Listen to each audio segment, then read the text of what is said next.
I have a question for you with respect to you growing up. I read somewhere about some of your family culture, some of the things that your dad taught you.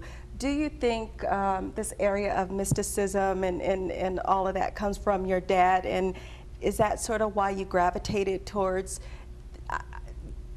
energy healing?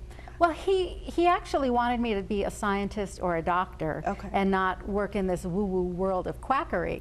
But he very much was open to mystical things, metaphysics. He taught a study that had to do with numbers and letters, which is actually why I have such a weird name with so many letters in it. I read based that. on my birthday. I read that. I grew up without the traditional standard, the conventional way, and looking into outer things. I think that's what allowed me to expand and look into other areas myself. And you didn't feel weird or self-conscious to do that, because this was something kind of like you grew up to know that that's okay, and there is a world out there, another dimension that maybe you could be picking up on, and it's safe and it's very real. Absolutely. The weird is my normal.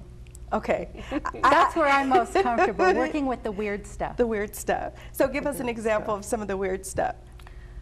Oh boy, there's so many weird things. One thing was, I was taking a trip, and I had this very strange premonition that things were going to go badly, and I was driving with a friend. He was driving my car, and we were going to drive all night so I could get to a class the next morning in Sacramento. So we were going from LA to Sacramento, and just this ominous feeling. I was praying and praying and praying for hours that we were safe. This feeling would not go away. Finally, around 4 in the morning, I started dozing off, and this song popped in my head, "Angels Watching Over Me." I don't know if you're familiar with that song. Right. And I thought, no, I don't want to listen to that right now. So I kept popping that song out, and I would insert another song in my head. And as soon as my guard was off, "Angels Watching Over Me" would keep going on in my head. So I thought, fine, I'll listen to this. And I started dozing back off to sleep.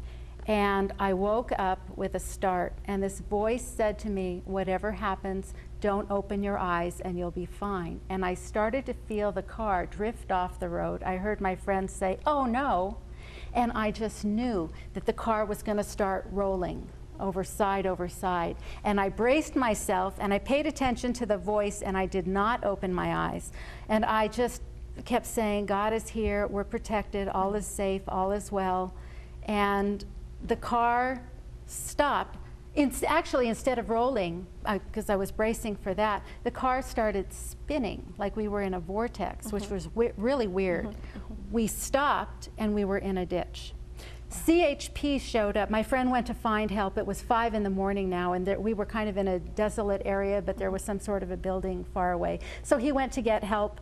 And CHP shows up, and they asked me what happened. I said, "I don't know, I was asleep." And the officer gave me his card and said, "We can't write this up as a report because the tracks from your car go straight into a street light.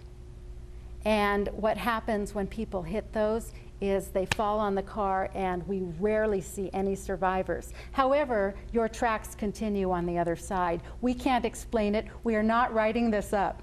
Wow.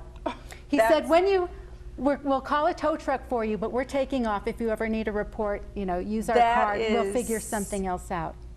That's pretty weird, right? That's kind of supernatural type stuff, right? Absolutely. I consider that a miracle. I see the mysticism and all that. I see just full circle.